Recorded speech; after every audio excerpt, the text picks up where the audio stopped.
بدا من طلعته. حضرت ابراہیم بہت بڑے مہمان نواز تھے. صرف قربانی نہیں دیتے تھے، سارا سال بہت سارا لنگر، بہت سارا کھانا پینا، بہت ساری چیزیں جاری رہتی تھی. اور جتنے غریب لوگ تھے فلسطین کے، ان کو پتا تھا کہ حضرت ابراہیم علیہ السلام کا لنگر جاری ہے. فلسطین میں جب آپ کا قیام تھا، ایک دفعہ ڈھیروں مہمان آ گئے اور کھانے کو کوئی چیز نہیں. حضرت سارہ اور جناب ہاجرہ دونوں اس وقت موجود تھیں. وہ کہنے لگی ابراہیم بہت سارے مہمان آ گئے تو کیا کریں؟ جناب سارہ کہنے لگی کس طرح کر کے ان کی مہمان نوازی کروں؟ اور حالات یہ ہیں کہ قحط پڑا ہوا ہے فلسطین میں، مصر میں، دور دراز علاقوں میں. تو حضرت ابراہیم کہنے لگے یہ اللہ کے مہمان ہیں اور ہمیں رب کریم کا بندہ سمجھ کے آ گئے ہیں، اللہ ہی بندوبست کرے گا. فرمانے لگے میرا مصر میں ایک دوست ہے، وہ قحط کے دنوں میں غلہ جمع کر لیتا ہے، میں اس کی طرف پیغام بھیجتا ہوں، مجھے امید ہے وہاں سے غلہ ملے گا. 2-3-5 اونٹ والے غلام بلائے اور ان کو کہا کہ جاؤ غلہ لے آؤ مصر کے دوست سے. وہ لوگ کہتے ہیں ہم غلہ لینے گئے. وہاں جب پہنچے تو حضرت ابراہیم خلیل اللہ علیہ السلام کا پیغام دیا تو آپ کا وہ دوست کہنے لگا غلہ تو بے شمار تھا، مجھے خبر نہیں تھی کہ حضرت ابراہیم کا پیغام آئے گا، تو میں تو سارا تقسیم کر چکا ہوں، لوگ لے گئے، اب تو کوئی شے نہیں. اب وہ خالی آ گئے، 5 کے 5 اونٹ. جب خالی آئے تو حضرت ابراہیم کی حویلی کی دیواریں چھوٹی چھوٹی تھیں.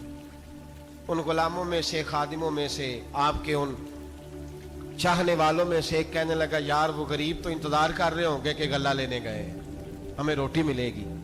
چھوٹی چھوٹی دیواریں ہیں، وہ جب دیکھیں گے نا خالی آ گئے تو انہیں تکلیف ہوگی. اس طرح کرو بوریوں میں ریت بھر لیتے ہیں، ریت بھر کے لے جاتے ہیں، بعد میں اندر رکھ کے انہیں سمجھا بہلا لیں گے یا حضرت ابراہیم کو بتائیں گے، وہ خود ہی ان لوگوں کی دل جوئی فرمائیں گے. اب غلہ کی جگہ ریت بھر کے اونٹوں پہ رکھ کے لائی گئی. لا کے بوریاں جب رکھ دی گئیں، حضرت ابراہیم علیہ السلام دوپہر کے وقت آرام فرما رہے تھے. بی بی سارہ اٹھی، کہتی ہیں جب میں نے دیکھا نا کہ بوریاں پہنچ گئی ہیں تو گئی، غلام کو ساتھ لیا اور اس کو جب کھولا نا تو کہتی اتنی حسین گندم میں نے پہلے کبھی دیکھی نہیں تھی، اتنا پیارا دانا میں نے کبھی ملاحظہ ہی نہیں کیا تھا. فرماتی ہیں جب اس کو پیس کر چکی میں روٹیاں پکائیں تو خوشبو دور دور تک پھیل گئی، اعلیٰ غذا بنی. بڑے بڑے کھانے بیبیوں نے مل کے پکائے، چن دیے گئے. حضرت ابراہیم اٹھے تو لوگ کھانا کھا رہے ہیں، سجدہ شکر ادا کیا، اور جب سجدے میں گئے تو وحی آنے لگی، پھر رونے لگے.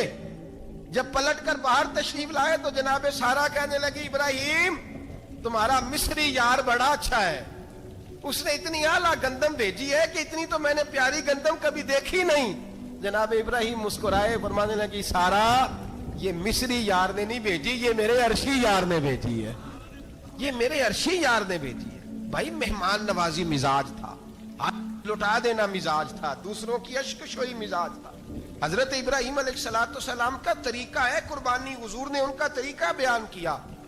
اگر سال کے بعد قربانی دینا ان کا طریقہ ہے تو سارا سال غریبوں کو روٹی دینا بھی حضرت ابراہیم کا طریقہ ہے. سارا سال غریب کی نوکری کرنا یہ بھی حضرت ابراہیم کا طریقہ ہے.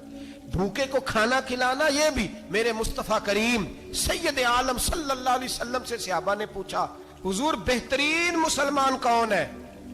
بہترین مسلمان؟ تو حضور نے فرمایا جو سلام لینے میں پہل کرے اور غریب کو روٹی کھلانے میں سب سے اچھا ہو، وہ بہترین مسلمان ہے، زبردست مسلمان. ہمارے ہاں دعوتیں ہوتی ہیں تو امیروں کی، افطاریاں ہیں تو امیروں کی، اور میرے مصطفیٰ کریم علیہ السلام نے فرمایا بدترین دعوت ہے جس میں امیر بلائے جائے غریب نہ بلائے جائے، وہ بدترین دعوت. حضرت ابراہیم کا طریقہ رہا ساری زندگی مہمان نوازی. ایک وقت ایسا آیا کہ اللہ تعالیٰ نے حضرت ابراہیم کو بہت زیادہ مال عطا فرمایا، اتنے اونٹ گنے نہیں جاتے، گائیں اتنی زیادہ کہ شمار نہیں ہوتی، بکرے بکریاں اتنی زیادہ کہ شمار، بہت زیادہ مال اللہ نے عطا فرمایا. اور ابھی کچھ عرصہ پہلے آپ پیچھے جائیں نا تو جو لفظ مال تھا وہ روپے پہ تو بولا ہی نہیں جاتا تھا، وہ جانوروں پہ بولا جاتا تھا. بہت زیادہ مال اللہ نے دیا، بکریاں، گائیں، اونٹ، بیل، بڑا کچھ. رب کریم نے فرشتوں سے فرمایا کہ واتخذ اللہ ابراہیم خلیلا، ابراہیم میرا دوست ہے. تو فرشتے کہنے لگے یا اللہ جسے اتنا کچھ دیا جائے اس نے دوست تو بننا ہی ہوتا ہے، تو نوازا ہی پڑا ہے، اتنا مال، اتنے کھیت کھلیان، اتنا کچھ. اللہ کریم نے فرمایا جاؤ آزمائش کر لو. امتحان لے لو. فرشتہ امتحان لینے پہنچ گیا. حضرت ابراہیم کے جانور چر رہے ہیں چراگاہ میں, حضرت ابراہیم بھی ہیں, غلام بھی ہیں, بہت بڑا ریوڑ ہے. آپ تشریف فرمائیں. ایک فرشتہ آیا تو کھیت میں چھپ کے بیٹھ گیا اور بلند آواز سے کہنے لگا سبحان اللہ والحمد للہ ولا الہ الا اللہ واللہ. یہ تسبیح بڑی پسند ہے, محبوب نے ان کی فضیلت بیان کی. اب وہ حضرت سیدنا ابراہیم علیہ السلام کھڑے تھے تو وہ کھیت میں بیٹھ کے تسبیح پڑھنے لگا سبحان اللہ والحمد للہ ولا الہ الا اللہ. حضرت ابراہیم کہنے لگے یہ میرے رب کا نام کون لے رہا ہے, بڑی اس کی میٹھی آواز ہے, بڑی کون ہے. ڈھونڈنے لگے, گھومتے گھومتے اس کے پاس چلے گئے. فرشتہ انسانی شکل میں, تو میرے رب کا ذکر کر رہا تھا؟ اس نے کہا میں ہی کر رہا تھا. فرمانے لگے یار ایک دفعہ پھر نہیں کرتا. تو کہنے لگا ابراہیم پہلے تو میں اپنی مرضی سے کر رہا تھا, تو کہتا ہے تو پیسے لگیں گے, پیسے ہیں تو کر دیتا ہوں. حضرت ابراہیم کہنے لگے بول تو کیا لے گا, میرے اللہ کا ذکر سنانے کا کیا لے گا؟ کہنے لگا جتنی بکریاں آپ چلا رہے ہیں ساری دے دے تو میں اللہ کا ذکر سنا دیتا ہوں. آپ نے فرمایا بس جا تیری ساری ہوئی, میرے رب کا ذکر سنا. اور پھر شروع ہو گیا سبحان اللہ الحمد للہ ولا الہ الا اللہ واللہ اکبر. حضرت ابراہیم علیہ السلام کیف میں, یار پھر ذرا سنا, نا علما وچ پھسا سانو, تو یار دی گل سنا سانو, ذرا دوبارہ سنا. میں پھر سنایا, ایک دفعہ پھر کہا. فرشتہ کہنے لگا بس جی آپ کے پیسے پورے ہو گئے. حضرت ابراہیم کہنے لگے چل ایک دفعہ اور سنا. کہنے لگا پیسے لگیں گے. تو کیا لے گا؟ کہنے لگا گائیں بھینسیں ساری میری. فرمایا بس یار اتنی قیمت, تو سنا صحیح, سارا کچھ ہی تیرا. پھر شروع ہو گیا سبحان اللہ والحمد للہ ولا الہ الا اللہ واللہ اکبر. گائیں دے دیں, بھینسیں دے دیں, وہ ذکر سناتا ہے. حضرت ابراہیم کبھی مچلتے ہیں, کبھی روتے ہیں, کبھی آہیں پڑھتے ہیں. تو میرے رب کا نام لے رہا ہے, ذرا پھر سے لے. کیف جاری ہے. کہنے لگا بس بھائی. حضرت ابراہیم فرمانے لگے تو اور لے لے جو لینا ہے, مجھے ذکر سنا. اس نے کہا ابراہیم بکریاں میں لے چکا, گائے بھینسیں میں لے چکا, اونٹ رہ گئے, سارے لے لوں گا پھر ذکر سناؤں گا. فرمایا کیا تیرا ہوا تو ذکر سناتا رہے, میں دیتا ہوں. دے دیا. کچھ دیر ذکر کیا تو اب خاموش ہو گیا. حضرت ابراہیم خلیل اللہ علیہ السلام فرمانے لگے ذکر سنا. کہنے لگا ابراہیم اب تیرے پاس دینے کو کیا ہے, ہر چیز تو میں لے چکا. آپ فرمانے لگے یہ گائے بھینسیں بکریاں چرانے کے لیے تجھے کوئی نوکر ملازم بھی تو چاہیے نا. تو اس طرح کر, مجھے رکھ لے, میں روٹی نہیں مانگوں گا, کھانا نہیں مانگوں گا, تو اللہ کا ذکر سناتا رہنا, میں تیرے جانوروں کی نوکری کرتا رہوں گا. حضرت ابراہیم علیہ السلام نے جب یہ کہا نا, فرشتے کی آنکھوں میں آنسو آ گئے. تر دامنی پہ شیخ ہماری نہ جائیے, ہم دامن نچوڑ دیں تو فرشتے وضو کریں. فرشتہ رو پڑا اور کہنے لگا ابراہیم مجھے سینے سے لگاؤ, آپ واقعی اس قابل ہے کہ اللہ آپ کو اپنا دوست بنائے, واقعی اس قابل ہے کہ رب آپ کو اپنا. حضرت ابراہیم علیہ السلام کا خدا سے محبت کرنے کا نرالا انداز. اور میرے بھائی یہی محبت انہیں میرے مصطفیٰ سے بھی تھی. ایک نبی گھر بنا رہا ہے, دوسرا بنوا رہا ہے. حضرت اسماعیل علیہ السلام پتھر اٹھا کے لا رہے ہیں, جناب ابراہیم بنا رہے ہیں. جب خانہ کعبہ بن گیا تو کہنے لگے ربنا وابعث فیہم رسولا, اے اللہ اب اسے بسانے کے لیے اپنا آخری رسول بھی عطا فرما. نبی پاک فرماتے ہیں میں دعا ہوں حضرت ابراہیم کی. پر حضرت ابراہیم سے رب کریم نے فرمایا چل ابراہیم کوئی چیز دے, تو کہا یا اللہ تینوں ہی تیرے نام پہ قربان کرتا ہوں, تیری ہوئی ساری, ہر شے تیری. حضرت ابراہیم نے دین کے لیے, آپ شہر بابل کے قریب پیدا ہوئے تھے, وہاں سے مصر آئے, مصر سے فلسطین آئے, اور فلسطین سے آ کر کے کعبہ آباد فرمایا. زندگی سفروں میں گزری. سفر ایک تکلیف والی چیز ہے, پر حضرت ابراہیم نے وطن چھوڑ دیا, گھر چھوڑ دیا. جان بڑی عزیز ہوتی ہے. تو حضرت ابراہیم نے جب دین کے لیے نکلے تو جد و جہد کی, گھر کے اندر بھی گھر کے باہر بھی. آپ کے والد کا نام طارق ہے, وہ توحید پرست تھے, ایماندار تھے, پرہیزگار تھے. آپ کے چچا کا نام آزر ہے, وہ بت پرست تھے, بت بیچا کرتے تھے. حضرت سیدنا ابراہیم علیہ السلام جب میدان عمل میں نکلے تو حضرت ابراہیم علیہ السلام نے اپنے گھر سے جہاد شروع کیا. لڑنا پڑا, گھر کے اصولوں سے, چچا نے جو رواج بنائے ہوئے تھے اس رواج سے ٹکرائے. فرمایا میں اپنے گھر کے اندر یہ بت پرستی نہیں ہونے دیں گا. چچا کو ایک دفعہ نہیں بار بار 100 دفعہ سمجھایا. آپ کا چچا بت بنا کے بیچا کرتا تھا. حضرت ابراہیم علیہ السلام تھوڑے بڑے ہوئے تو کہنے لگا کہ چلو میرے ساتھ, تم بھی بت بیچنے ہیں, ہمارا کاروبار ہے. حضرت ابراہیم ساتھ نکلے تو بت پکڑا ہے, گندے پانی کے اندر اس بت کو ڈبوتے ہیں, کہتے ہیں کسی نے خریدنا ہے تو خرید لو, نہ یہ نفع دے سکتا ہے نہ نقصان دے سکتا ہے. جو اپنا آپ نہیں بچا سکتا تمہیں کیا بچائے گا, خریدنا ہے تو خرید لو. چچا کہنے لگا تو کاروبار چمکا رہا ہے کہ تباہ کر رہا ہے. گھر میں بڑے معاملات خراب ہوئے, جھگڑے ہوئے, لیکن حضرت ابراہیم علیہ السلام ایک منٹ کے لیے بھی اپنے گھر کے اندر بھی کمپرومائز کرنے کو تیار. یہ تھوڑا مشکل میں نے پہلو چھیڑ دیا ہے, یہ تھوڑا مشکل پہلو چھیڑ دیا ہے. بڑا سمجھدار آدمی ہے پر بیوی سے پردہ نہیں کرا سکتا. سیانا ہے, پنچایت کا بندہ ہے, جو اس سے آپ کہیں گے وہ بات یہ سنائے گا, لیکن کہتا نہیں جی میں نے کوشش کر لی ہے. کس قسم کی کوشش ہے صاحب, کیسے ہو گیا؟ حضرت ابراہیم علیہ السلام نے گھر کے اندر سے فرمایا نہیں کرنے دوں گا. گھر کے اندر بھی ٹکرائے, فرمایا تم جو بھی ہو پاش پاش کیا چچا کے اصولوں کو, اور باہر جب نکلے تو صرف علاقے کے چیئرمین سے نہیں ٹکرائے, ایم پی ایم این اے وزیر مشیر سے نہیں ٹکرائے. سپر پاور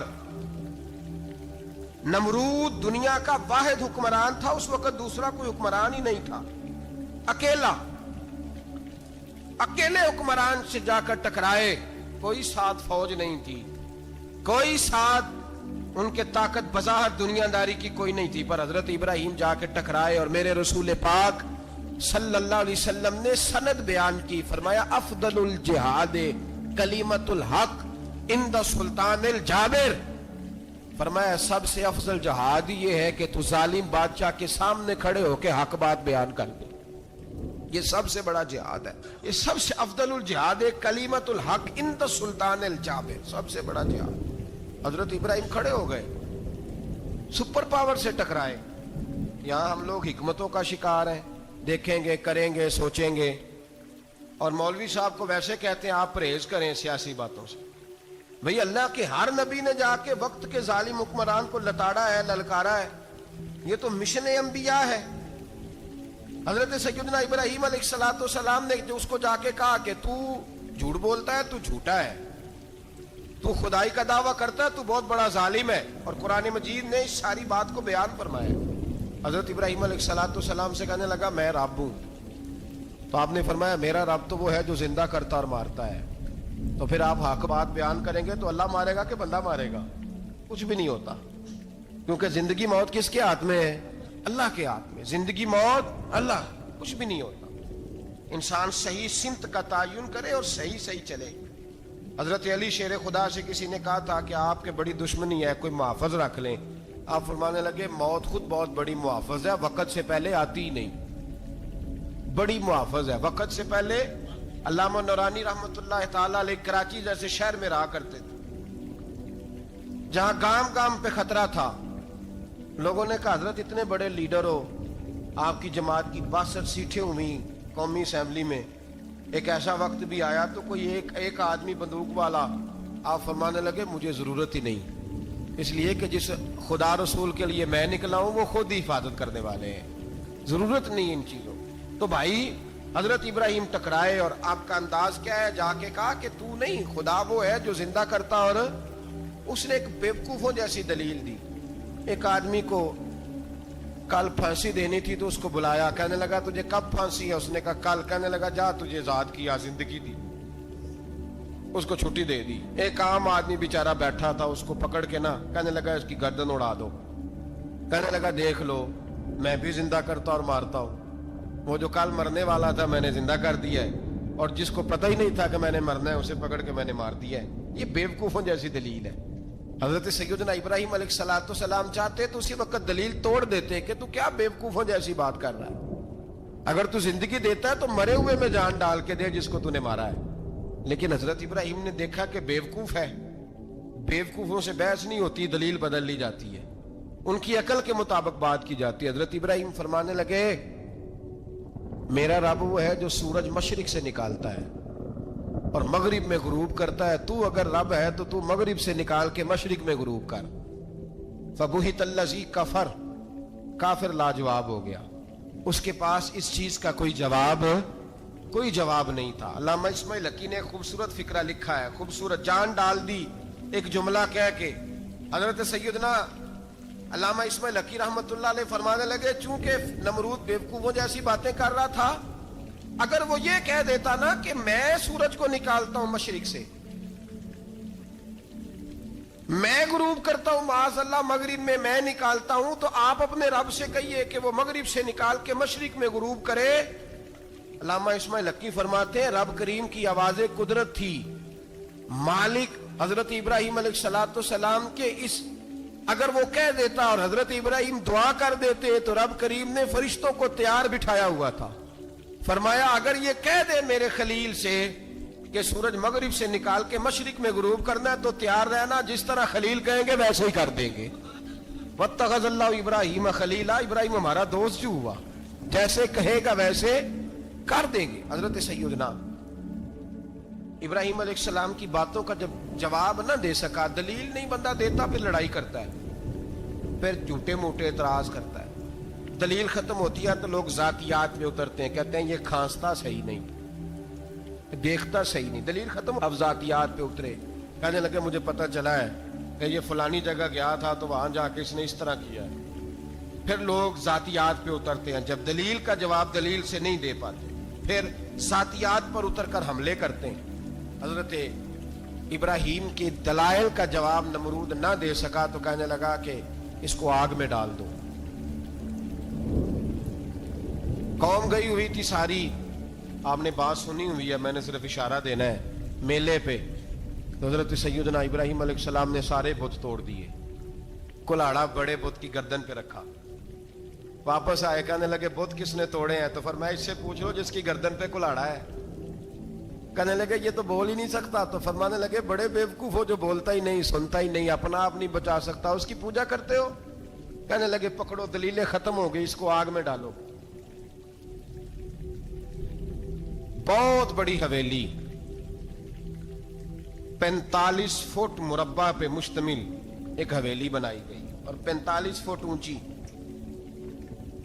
مختلف روایات, علامہ اسماعیل حقی کہتے ہیں کہ 3 مہینے تک نمرود نے کہا کہ اس کے اندر لکڑیاں ڈالو. لوگ پوچھنے لگے کتنی دنیا جلانی ہے؟ کہنے لگا بندہ تو ایک جلانا ہے, پر بندہ بڑا تگڑا ہے, ایک بندہ. 3 مہینے لکڑیاں ڈالی گئیں. اور لوگوں کی جو تہمات ہوتی ہیں نا وہ بڑی عجیب ہوتی ہیں. تہمات میں نے بڑی تفصیل سے رمضان المبارک میں گفتگو کی تھی. بدشگونی, تہمات لوگ لیتے ہیں. اس وقت بھی لوگ تہمات کا شکار ہو گئے. عقیدہ بگڑ جاتا ہے تو وہ عجیب و غریب باتیں کرنے لگتا ہے. تہمات کا شکار ہو گئے. بیبیاں نظر مانتی, میں بیمار ہوں, اگر صحیح ہو گئی تو اتنے من لکڑی دوں گی حضرت ابراہیم کی آگ جلانے کے لیے. ایک عورت لے کے جا رہی ہے لکڑیاں. ایک نیک دل آدمی نے اس سے پوچھا کہاں جا رہی ہو؟ کہنے لگی میں نے منت مانی تھی تو حضرت ابراہیم علیہ السلام کو معاذ اللہ جلانے کے لیے لکڑیاں لے کے جا رہی ہوں. تو وہ رب کریم کے بندے کہنے لگے تو ڈھونڈتی رہے گی, تجھے وہ جگہ ملے گی نہیں. وہ بی بی کئی مہینے گھومتی رہی, جگہ ہی نہیں ملی جہاں لکڑیاں ڈالنی, ماری گئی. تہمات کا شکار ہوئے بہت سارے لوگ. تہمات کا بھائی, تہمات دین کے اندر منع ہے. تہمات دین میں کوئی نظر ماننا, کوئی کسی بزرگ کے مزار پہ جا کے سالے ثواب کے لیے کوئی چیز ماننا, یہ تو درست ہوا.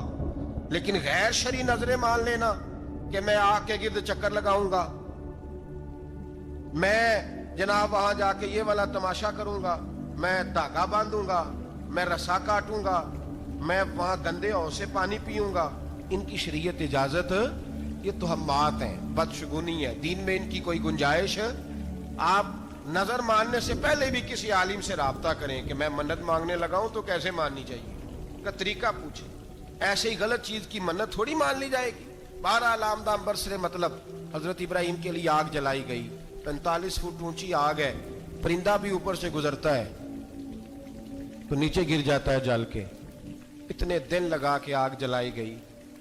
اب حضرت ابراہیم کو جلایا جانے لگا ہے. یہاں تو موجیں ہیں نا, جو کسی ادارے کا سربراہ ہے اس کے لیے موج ہے, کسی جگہ آفیسر بن گیا تو موج ہے.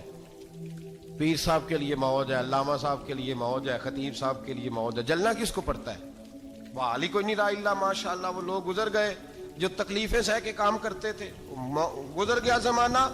حضرت سیدنا ابراہیم علیہ السلام کو جلایا جانے لگا ہے تو اب اتنی بڑی آگ ہے تو ڈالیں کیسے؟ شیطان نے تجویز دی کہ منجنیق بناؤ, منجنیق, بڑے بڑے بانس باندھ کے ان کے نیچے رسا باندھو. وہ جس طرح جھولنے کے لیے جھولا بنایا جاتا ہے, اس طرح ایک منجنیق پرانے زمانے میں اس میں پتھر رکھ کے پھینکے جاتے تھے دشمنوں پہ. وہ منجنیق بنائی گئی کہ دور سے حضرت ابراہیم کو پھینکیں گے. ہاتھ حضرت ابراہیم کے باندھ دیے, پاؤں مبارک باندھ دیے, پوری زمین پہ ایک نام لینے والا خدا کا, اور اس کو آج رسیوں میں جکڑا ہوا ہے.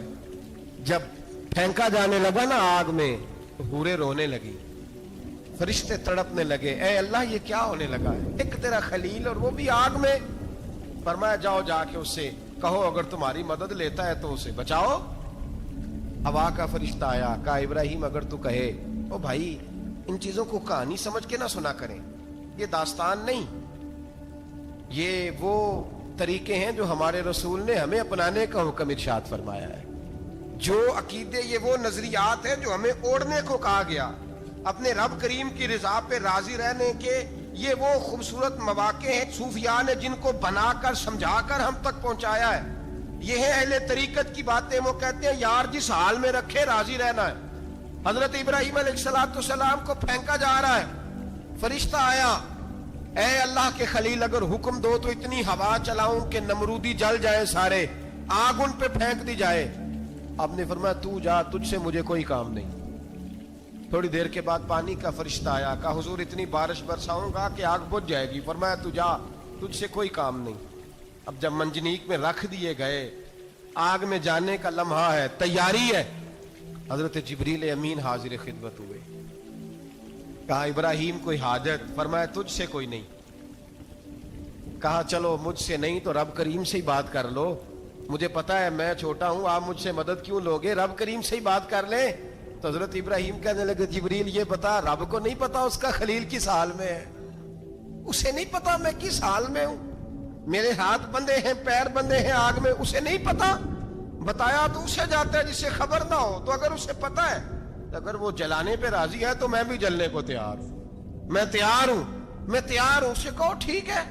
حضرت سیدنا ابراہیم علیہ السلام کو منجنیق میں ڈال کے جو پھینکا آگ میں, یا نارکونی بردم و سلامن علی ابراہیم, اللہ نے فرمایا اے آگ میرے ابراہیم پہ ٹھنڈی بھی ہو جا اور سلامتی والی بھی ہو جا. حضرت ابراہیم کو دو فرشتوں نے بٹھا دیا زمین پہ, پھول کھلے ہیں, کونپلیں مہک رہی ہیں, کلیاں خوشبو دے رہی ہیں. حضرت ابراہیم نے سر سجدے میں رکھ دیا, سبحان اللہ والحمد للہ ولا الہ الا اللہ واللہ اکبر. حضرت ابراہیم اللہ کی تسبیح پڑھنے لگے, رب کریم کا شکر بجا لانے لگے. نکلے وہاں سے, کچھ دن گزر گئے, نکلے, حکم ہو گیا ابراہیم علاقہ چھوڑ دو. حضرت ابراہیم علیہ السلام وہاں سے نکل کے مصر آئے, چچا کے پاس ٹھہرے. انہوں نے اپنی بیٹی جناب سارہ کا نکاح کر دیا. کچھ آگے بڑھے تو ایک ظالم بادشاہ سے ٹکرائے. اس نے ایک شہزادی, ایک بادشاہ کی بیٹی قید کی ہوئی تھی, جناب ہاجرہ نام تھا, ان کو قید سے چھڑا کے ساتھ لائے. حضرت لوط علیہ السلام بھی ساتھ. یہ 4 لوگوں کا قافلہ چلا, فلسطین میں جا کے پڑاؤ ڈالا, گھر بار چھوڑا, تبلیغ شروع ہوئی. حضرت ابراہیم کے گھر میں 2 خواتین ہیں, ایک آپ کی بیوی ہیں, ایک حضرت ہاجرہ ہے. اولاد کوئی نہیں, بڑا میوہ ہے میٹھا. گھر وہی آباد ہوتا ہے جس میں بچے روتے ہیں, گھر ہوتا ہی وہ ہے جس میں بچوں کی چنچناہٹ ہوتی ہے, بھن بھناہٹ ہوتی ہے.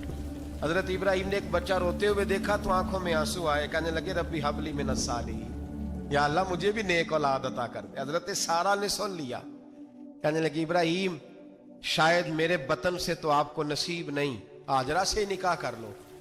جناب ہاجرہ سے نکاح ہوا. اللہ تو بڑا بے نیاز ہے, رب کریم نے حضرت اسماعیل جیسا خوبصورت بیٹا عطا فرمایا. بیٹا کالا سیاہ بھی ہو تو سینے کی ٹھنڈک ہوتا ہے, پر یہ تو وہ بیٹا ہے جس کی پیشانی میں نور محمدی چمکتا ہے صلی اللہ علیہ وسلم. حضرت سیدنا اسماعیل علیہ اتنے خوبصورت. اب جس بیوی کے ہاں بیٹا تھا, بیٹھنا اٹھنا بھی زیادہ اس کے پاس, آنا جانا بھی اس کے پاس, توجہ ادھر ہو گئی.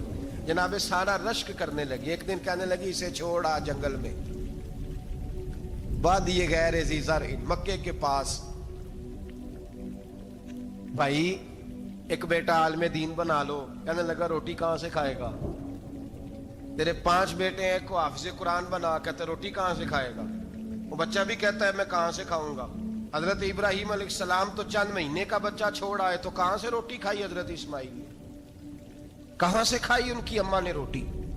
بھوکے مر جاتے ہیں یہ سارے. میں بڑی ذمہ داری سے کہا کرتا ہوں کہ جتنی خوبصورت روٹی اللہ کریم دین کے خادموں کو عطا کرتا ہے شاید کسی اور کے نصیب ہوتی ہو, لیکن ہم لوگ توجہ ہی نہیں کر رہے, ہمارا ذوق ہی نہیں بن رہا, ہم یہ محنت ہی نہیں کر رہے کہ قوم کو مستند علماء کی ضرورت ہے, علاقوں کے علاقے خالی ہیں, ادھر ہمارا مزاج ہی نہیں بن رہا, توجہ ہی نہیں دین کی خاطر. اور پھر چلے بچے تو بعد کی بات ہے نا, جو ابھی خود جوان ہے وہ بھی تو یہ دعا, ایک صاحب مجھے کہنے لگے میں دعا مانگ رہا ہوں اللہ مجھے بیٹا دے تو میں اسے دین پہ لگاؤں گا. تو میں نے کہا آپ بھی بوڑھے نہیں ہوئے, آپ خود ہی لگ جائیں, بیٹا تو ابھی آئے گا تو لگے گا نا, تو آپ تو اس وقت ہے تو آپ تو پہلے لگے نا صاحب, 2 گھنٹے تو نکال کے آئے, دین سیکھنے کو کافی ہے. آپ اتنی لمبی سوچ رہے ہیں کہ بچہ آئے گا تو بڑا ہوگا تو وہ جائے گا تو دیکھی جائے گی, ابھی تو آپ ہیں تو آپ تو آؤ. حضرت ابراہیم نے بچہ وہاں چھوڑا. یہاں سے جو عمرہ کرنے لوگ جاتے ہیں نا, جو حج کرنے جاتے ہیں, ان کو پتا ہے کہ وہاں دنیا کی ہر نعمت ملتی ہے, پھر بھی ڈبل ٹرپل پیسے لوگ جیبوں میں ڈال کے جاتے ہیں. حضرت ابراہیم جب وہاں لے کے گئے تو کوئی انسان نہیں تھا, پانی کا قطرہ نہیں تھا, 2 کلو کھجوریں, ایک مشکیزہ, بیوی کو تھمایا. ہمارے گھر میں ہزاروں چیزیں پڑی ہیں لیکن وہ جو توکل ہے نا وہ ختم ہو گیا ہے. اللہ دے گا, حلال حلال پہ قناعت کرے, جائز جائز پہ بھروسہ کرے, رب کریم عطا کرنے والا ہے, وہ مزاج ختم ہو گیا. حضرت سیدنا ابراہیم علیہ السلام 2 کلو کھجوریں, ایک مشکیزہ پانی کا دے کر کے, اور وہاں بٹھایا آپ نے اپنے بچے کو اور اپنی زوجہ جناب ہاجرہ کو, اور بٹھا کر کے یہ واپس پلٹنے لگے تو حضرت ہاجرہ سلام اللہ علیہ نے آواز دی, کہا ابراہیم کس کے سہارے پہ چھوڑ کے جا رہے ہیں. جہاں آب زمزم کا کنواں ہے نا, جو لوگ گئے ہیں جنہوں نے صفا مروہ کی صحیح کی ہے, صفا مروہ سے باہر نکلے نا, سرکار کی ولادت کا مقام ہے, اس جگہ پہ آب زمزم کا کنواں تھا. وہاں حضرت سیدنا ہاجرہ کو بٹھایا, کوئی چیز نہیں, کوئی درخت نہیں, کوئی کھیت نہیں, کوئی پانی نہیں, کوئی کنواں نہیں, وہاں بٹھایا اور بٹھا کر کے نکلنے لگے تو جناب ہاجرہ فرمانے لگی ابراہیم کس کے سہارے پہ چھوڑ کے جا رہے ہو. کہنے لگے اللہ کے سہارے پہ. تو پاک باز بی بی نے ایک لفظ پوچھا, کہا ابراہیم یہ میرے رب کا حکم ہے, یہ میرے, بس جن کا عقیدہ توحید مضبوط ہو ان کے لیے ایک جملہ کافی ہوتا ہے, یہ میرے اللہ کا حکم ہے. تو جناب ابراہیم علیہ السلام فرمانے لگے ہاجرہ ہاں رب کا حکم ہے. جب یہ لفظ کہے تو چاہیے تھا نا حضرت ابراہیم تسلی دیتے, تو بی بی صاحبہ تسلی دینے لگی, عرض کرنے لگی ابراہیم اگر اللہ کا حکم ہے تو پھر آپ ہماری فکر نہ کرنا, اگر یہ رب کا حکم ہے تو پھر ہماری فکر نہ کرنا, جس رب نے ہمیں یہاں تک پہنچایا ہے وہ ہمیں کبھی بھی ضائع نہیں فرمائے گا, پھر فکر نہ کرنا. حضرت ابراہیم آ گئے, یہ بات آپ نے سنی ہوئی ہے, اشارہ کرنا مقصود ہے.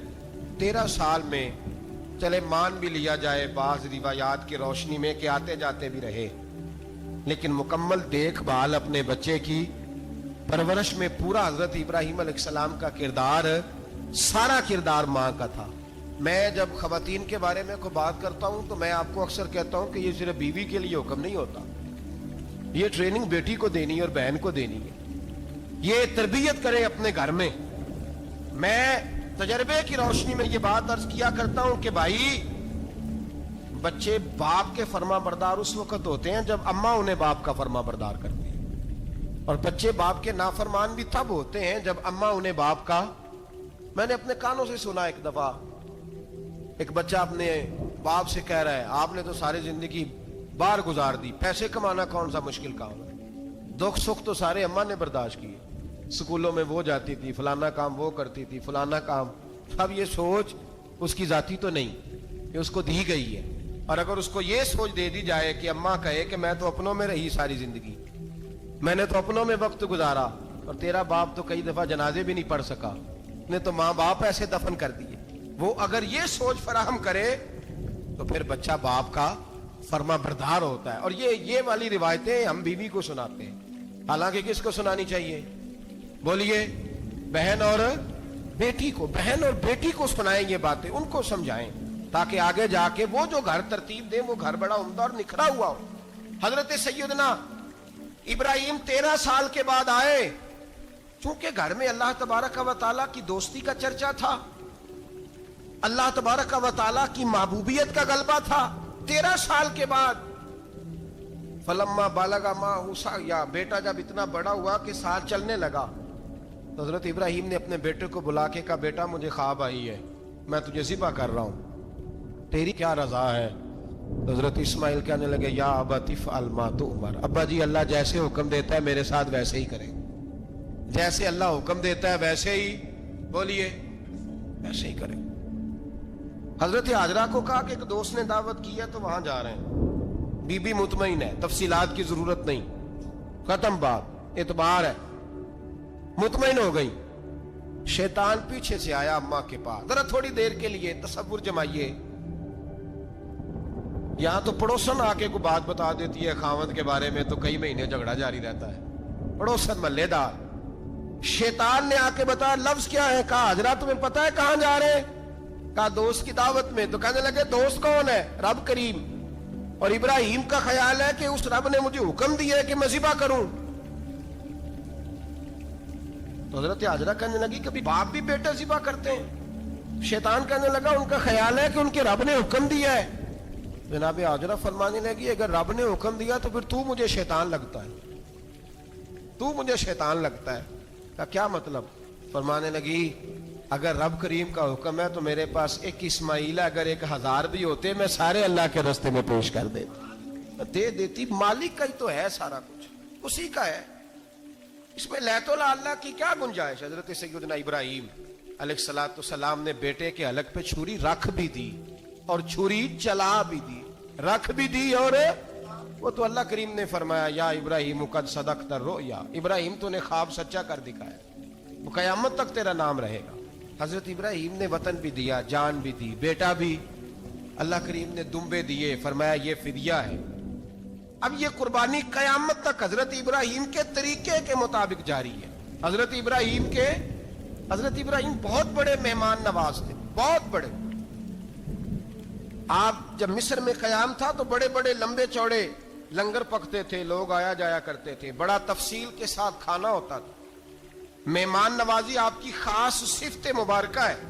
ہمارے ہاں بھی مہمان نوازی ہوتی ہے امیروں کی، بلکہ اب تو مہمان نوازی اس طرح کی ہے کہ کل تیری میرے پاس دعوت ہے اور پرسوں میری تیرے پاس ہے. وہی امیروں میں وہ چکر رہتا ہے، پارٹیاں دوست ایک دوسرے کو ڈالتے ہیں، تیری طرف پارٹی تیری طرف. اور اسی انداز میں اب یہ عید آئے گی نا، ٹکا پارٹیاں ہوں گی جگہ جگہ. اور لوگ سوال پوچھنے لگے ابھی سے، کہتے ہیں قربانی کا کتنا گوشت گھر رکھنا جائز ہے؟ قربانی کا کتنا گوشت گھر رکھنا جائز ہے؟ سارا ہی جی ہاں، اس لیے فریزر لے لے، فریج سے نہیں کام چلے گا.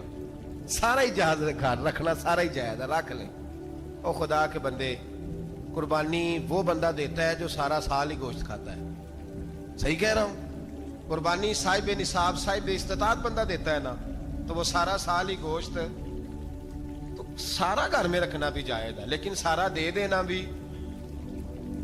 تو جو آ رہی ہے اس پہ کیوں توجہ کرتے ہو؟ جو دوسرا جائز ہے اس پہ کیوں نہیں عمل کرتے؟ سارا تقسیم کر دیں، بات ختم ہوئی. یقین کریں محرم میں جا کے دوست ٹیلی فون کر کے سوال پوچھتے ہیں، کہتے ہیں صاحب سنا ہے قربانی کا گوشت محرم میں کھانا جائز نہیں. میں کہ نہیں، ربیع الاول چ بھی جائز جی، رجب رمضان تک کھاؤ، کوئی بندہ نہیں منع کرتا. اس لیے کہ کسی کو دینا تو پسند ہی نہیں. یا پھر اس میں سے جو خاص چیزیں ہیں وہ اپنی فریج میں، اور باقی جو ہے وہ دوسروں کے لیے. یہ کیا طریقہ ہے ہمارا؟ اور اسی پہ عمل ہے. اللہ تبارک و تعالی ہمیں سمجھنے کی توفیق عطا فرمائے. یہ قربانی حضرت ابراہیم کا طریقہ ہے. حضور نے اگرچہ نبی پاک کی اپنی سنت تھی، یہ بھی کہہ سکتے تھے سنتی و سنت ابیکم ابراہیم، میری سنت ہے اور تمہارے باپ ابراہیم کی سنت ہے. یہ نہیں فرمایا. جب صحابہ نے کہا قربانی کیا ہے، فرمایا سنت ابیکم ابراہیم، یہ تمہارے باپ ابراہیم کی سنت ہے. ہر صاحب نصاب پر قربانی واجب ہے. جو زکوٰۃ کا نصاب رکھتا ہو اس پر قربانی واجب ہے. یعنی ضروریات سے زیادہ اتنے پیسے، جتنے پیسوں سے زکوٰۃ